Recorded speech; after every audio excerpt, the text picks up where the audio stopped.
know that we went into the weekend with that breaking terrible news of the Santa Fe High School that was having to go through another high school shooting in this country. So Kirsten, you have the details as to what's new this morning. Yeah, if you have been sleeping under a rock and don't know, 10 people lost their lives Friday morning. It happened right in the middle of our news day as a lot of you were getting ready to go to school or work. But 8 students, 2 teachers. I'm looking at this latest update from CNN. It just came out at 9:02 Eastern time, their time. I just saw this. They said that there was a shootout between the Texas school gunmen and deputies that lasted for 25 minutes. Oh my gosh. There have been debate about whether or not we're going to give this, the gunman, the suspect in this case, he has a pretty hard to pronounce name. But I was just like, you know what, I'm not going to spend the time on trying to pronounce his name and giving him the airtime. We're going to call him the gunman and the suspect, and we'll focus on the victims. But 10 people are dead, 8 students, 2 teachers. There they are right there. What's really shocking is one of the victims' parents, I think her name was Shayna. Shayna's mom says that the suspect wanted to take her daughter out on a date. Okay. And she had repeatedly told him no. And I guess his attempts to ask her out got more aggressive. And, it's a situation that sometimes girls unfortunately face. She was like, how do I say no to him in the best possible way? This is all allegedly. This is from this victim's family. So one time she publicly told him no. And publicly in high school is in front of other students. That embarrassed him. And a week later, she said this happened a week before the school shooting. So the family says, or Shayna's family says, that could have been the motive behind the school shooting. It's such an unfortunate case. And it's always us wanting to come down to, well, what is the motive? Why did this happen? Right? Exactly. Because if we can wrap our head around why someone did it, then maybe we can stop the next one from doing it. Exactly. But you can't fix that. And if No, but then we have the lieutenant governor of Texas weighing in on this and saying that, okay, it might not have been the dating. In his opinion, there are a number of other things that could have been in play here. So we have 2 sound bites for you. One where he talks about abortion possibly being a cause, and in another we have him weighing in on some other ideas that he has. So we'll play those for you back to back, and then we'll talk about them. We have devalued life, whether it's through abortion, whether it's the breakup of families, through violent movies, and particularly violent video games. Second Amendment, our teachers are part of that well-run militia, by the way. It's guns that also stop crimes. In our church in Sutherland Springs, George, and I was there after the shooting, it was a man who was able to pick up his rifle and stop that shooter from potentially going down the road to another church or killing law enforcement officers. Guns stop other criminals from committing crimes, George. They are, George. Wow. It's wild to me. So we posed the question this morning, what do you think is the main cause of school shootings? And we gave a number of options. One of them is, are there too many guns out there in the first place? 2 is abortion, like the lieutenant governor brought up. Part of the issue is another one of them. Oh, I forgot the other question. Right. Is it the presence of, I don't remember. Too many guns, abortion, violent video games. Oh gosh, that's the most important one. That's the most important. Violent video games. He brings up violent video games. And then the last one was, are there just multiple causes of this? Yeah. So I want to, as you guys are weighing in our comments, letting me know which of those 4 are the options, which option do you think is most reflective of the number 1 problem causing school shootings?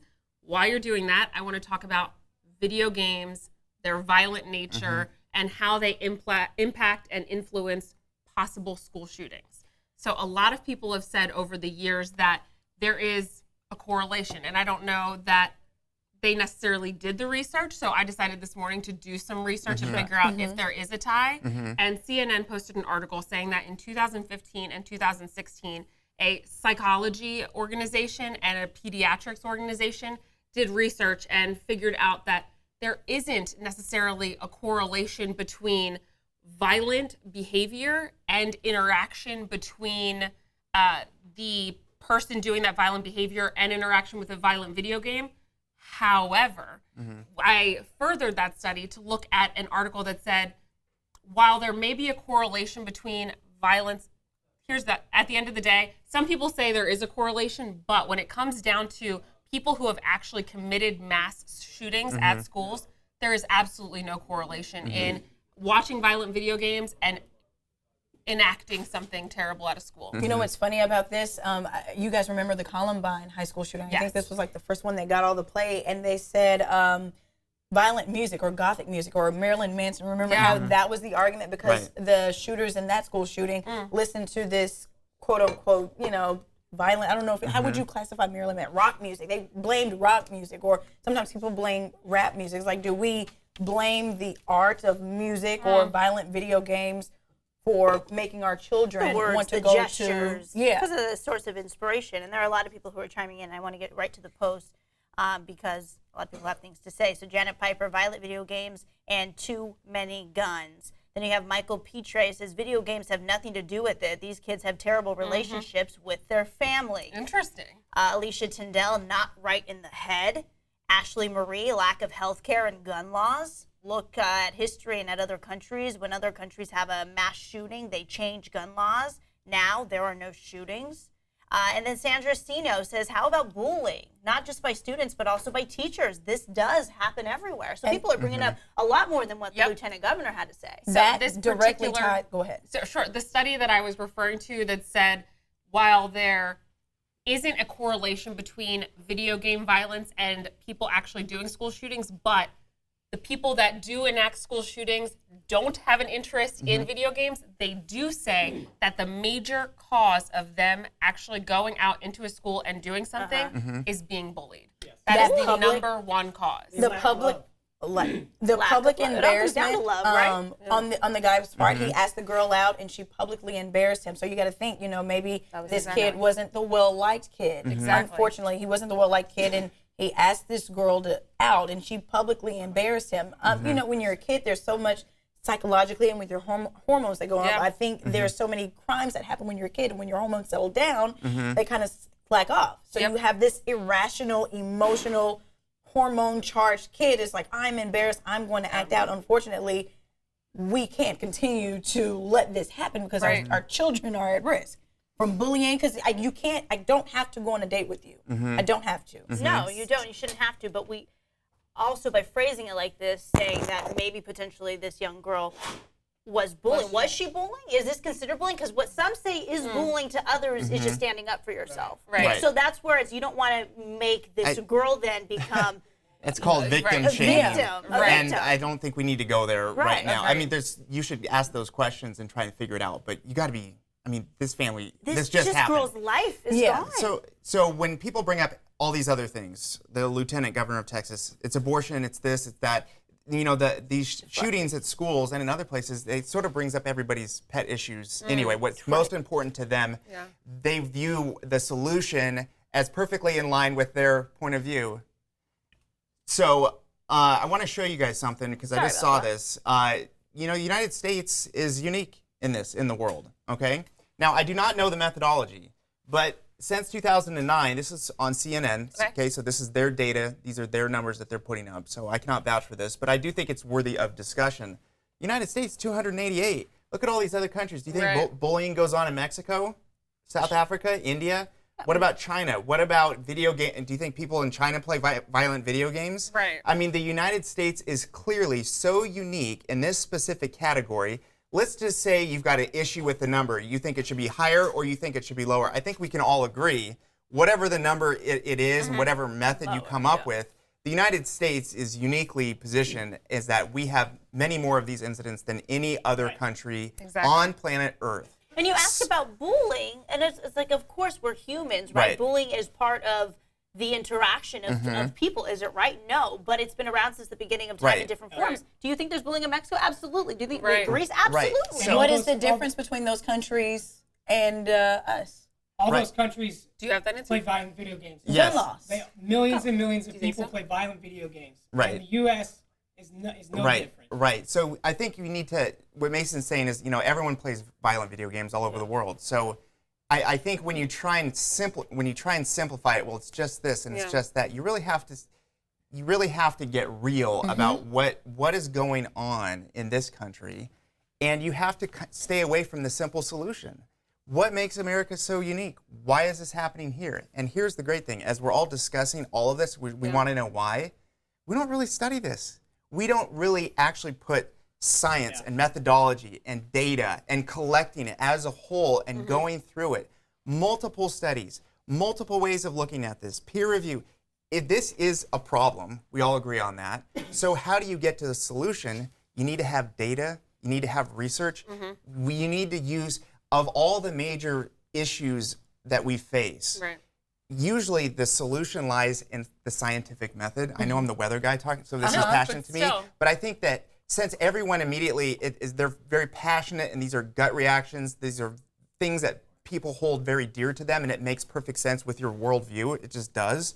But can we take one step away from the passionate knee-jerk reaction for what we usually think about these things according to your worldview and actually think about this? We can't solve this just by gut reactions. We need to actually look at this, research it, and then figure out what to do with the data that's agreed upon about what are the causes, what's linked, and figure it out, because this cannot go on. This is what I found the last time. Unfortunately, February, we were looking at this because we just had the school shooting in Florida. And we were trying to compare other countries and gun laws with ours, because we do have, it seems like, everyone was thinking about, it seems like we have more school shootings in America than in other countries. Because when you think about world news, you don't think about mass shootings in schools in other news. And what I found, Australia had a mass shooting years ago, and they enacted stricter gun laws. And it goes back, unfortunately, it goes back to the gun debate. And I know a lot of people in our market is like, no, we Americans, we have our Second Amendment right. It was built into our Constitution to protect us from a tyrannous government.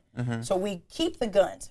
But I believe that this is symptomatic. Australia, I remember Germany. Like, there's all of these countries here have stricter gun laws. You can't just buy a gun in a Walmart like we can here. To that, from what the lieutenant governor said, he blamed abortion. And what was the wording that he used about families? Dehumanization of life. He talks about, that his point of view is that abortion is so prevalent in our society that obviously people don't value life in our culture. So when a child sees that you don't value life because abortion is legal, then it's like, I can kill other people because a human life doesn't have a... That's exactly what it is. I am only repeating back the information that I heard. That is not reflecting my point of view. And speaking of platforms, this turns political, because this turns into, okay, he's sitting on his soapbox and being able to now rattle off the things that he wants to be behind and say, oh, abortion is the issue. Let's not just throw every issue you deem an issue in this country out on the blank board. To try to blame people. This is blaming people and people's situations. Because the one thing he didn't mention were guns. And people are wondering how, in the, I think, list of 7 things he rattled off, did you miss the one thing that people are talking about? And if we could bring that up one more time, too, because it does come down to guns, but a lot of gun advocates would point out at Switzerland. In Switzerland, they don't really have an army necessarily, so the citizens have a lot of weapons because they defend themselves. Like, if something were to happen, the citizens would have to. Yeah, exactly. So yes, that is topic number one, but here's the thing. The lieutenant governor of Texas is an expert in being the lieutenant governor of Texas. But I would not say that he's an expert on a solution to something that is so profoundly United States an issue. So that's I think the problem with all of this is that we're listening to him, and he's got a passionate worldview that he thinks that he can solve it by if we address these issues. But I don't think he doesn't research this. He doesn't know all of the data. He knows his data, which makes his point, but he doesn't know all of the data. So my whole thing that I'm passionate about is this is such an important thing. Why aren't we doing everything that's available to us to try and really get after some hard, concrete things that we can agree on?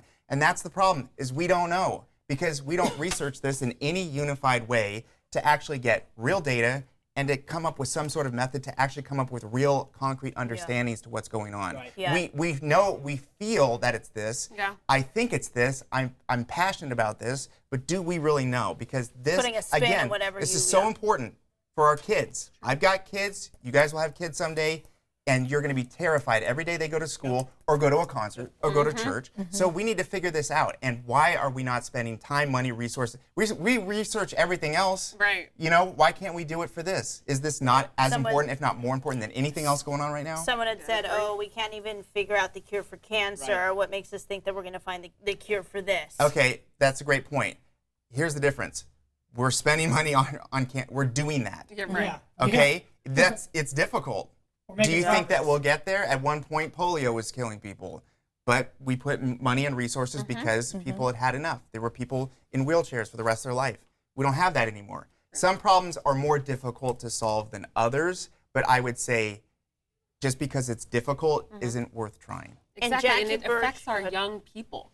I think if there's any cause that we would want to rally around, at least in America, it's making sure that our young people feel safe and that they're going to be educated and be able to be productive citizens going forward. But if they can't make it out of school because they're being shot when we could have helped them, I think that that's going to weigh on everyone's heart, or at least it's going to weigh on mine. Yeah, just the mental capacity, right? They go into school with, okay, yes, you need to study, you need to do well in school, but in the back of your head somewhere, you're thinking, okay, if this happens, I need to know the right exit to get out the door. I don't ever recall being in high school and having to worry and think about that. Me either. Not even me. Not, I mean, We yeah, didn't even your have generation. drills. Graduated 6 years ago. That was not something Never. we had to go through. Never. So can you imagine? And then if someone was at, say, the concert in Vegas when 1 October happened, if someone was who knew someone who was at the Florida school shooting, there's PTSD, there's post-traumatic stress disorder. People, it's not just our soldiers coming home from war that are having to deal with this. These are now kids and families who are stressed out. And now what does that mean for society moving forward? Those people who are bringing kids into the world and the kind of war, it's a generational thing that's going to keep happening, which is terrifying. Jackie Birch says, I don't think kids are thinking, oh, people get abortions, so I can kill. Yeah. Seriously? Yeah, that's what a lot of people think when you hear the lieutenant governor's stance on the issue. Is like, wait a minute, what? What are you talking about? Unfortunately, Yeah. there are some people who agree with him. Oh, yeah, there are a lot. If he said it on TV, you're gonna know that there are some people that unfortunately agree with him. I would like to I hear. just completely disagree. So this goes back to would like the to hear psychological principle called priming, and I talked about it in Morning Blend. This idea that when people see something, when they see bad behavior, whether that's violence in video games or people getting abortions around the country, that it makes them primed or more accepting of doing bad behavior in the future. It's exactly, it desensitizes them. And so I think that is where this lieutenant governor is pulling his argument from, this idea of priming. But I don't know that this was the right time to politicize abortion in this way. Wait a minute. If I could for 1 second, Sure. real quick, read something that was written by a guy named Aaron Stark. Okay. It was to a local Denver news station, 9 News. This was right after Marjorie Stoneman Douglas, right after Parkland. He wrote in a letter saying, quote, I was almost a school shooter. I am not a school shooter because I did not have access to guns. He said that he wanted to go to the school, shoot a bunch of people, no one in particular, no one specifically, and kill himself at the end of it. And he said the reason why he wanted to do this was because there was a lack of love. He did not feel loved, and he was angry at everybody. That's a really important point. We have to do better with our children. I like Lindsay Pitts had a Thank you, Mason. That was and Adion, if you didn't notice, Adion was trying to reflect Mason's image so that you I guys could see tried. it was actually. Oh, was that what that was? Yeah. Good. Yeah, That was no. good. I I was thought like, and as I see it play back, I'm like, yeah, that kind of works. Could you but see it's it? kind of creepy. And Sorry. He's running the camera now, but he is a viewer. Exactly. He's a viewer and And he's got default. opinions. But I want to get back It's to our Lindsay fifth Pitts's post. She said correlation does not equal causation. Like if there is a correlation between seeing violent video games and having violent tendencies, I'm not saying that there is or isn't, but that does not equal causation. Like that does not make me want to go do something. Sometimes, and I believe in the sense, like I try to monitor what I'm reading, what I'm seeing, so that I don't have like those thoughts or anything like that. And it's just like for religious purposes, I try to monitor what I take in because I think it does have an effect on you. But does that lead me to go and do a mass shooting if I play a violent video game? I don't think so. But that's my opinion. Right. And I mean, you talk about gun laws, but there are people in the comments saying if he wanted to kill or if he wanted to create some sort of harm with people, you don't always need a gun. And there were there were pipe bombs involved as well. So I mean, there's more to this, obviously. Going back to that graphic that you shared from CNN, when I spent a lot. I remember I spent a whole day researching different countries' gun laws versus ours. Lots of data, lots of facts, lots of figures. Again, like you said, to your point, not a centralized place from the U.S. government to keep track of this, which is kind of sad and disappointing. And if anybody knows of anything, please let us know so that we can look into that. But what I did find was that there were certain instances where there were more knife attacks because they didn't have access to guns, so they maybe had knives. But so let's think about it like this. If the military or if law enforcement were the ones that had access to guns, if I come at you in a knife attack, then I feel like I would be less effective than with an AK-47 than if I had a knife. Sure. But then there's a whole other debate is that if law enforcement are the only people to have a gun, what if they're bad cops? How do we defend ourselves? Again, that's the other side, and I want to present both sides of this argument. Absolutely, because there are both sides. And we thank you for all of the comments coming in right now. We will continue to talk about this. And this is a story that isn't going away anytime soon. Unfortunately. And we hope this is the last school shooting. But we'll have to wait and see, which is so unfortunate. Thanks for watching us here on the ABC 10 Information Network. If you want to see more stories just like this one, click subscribe.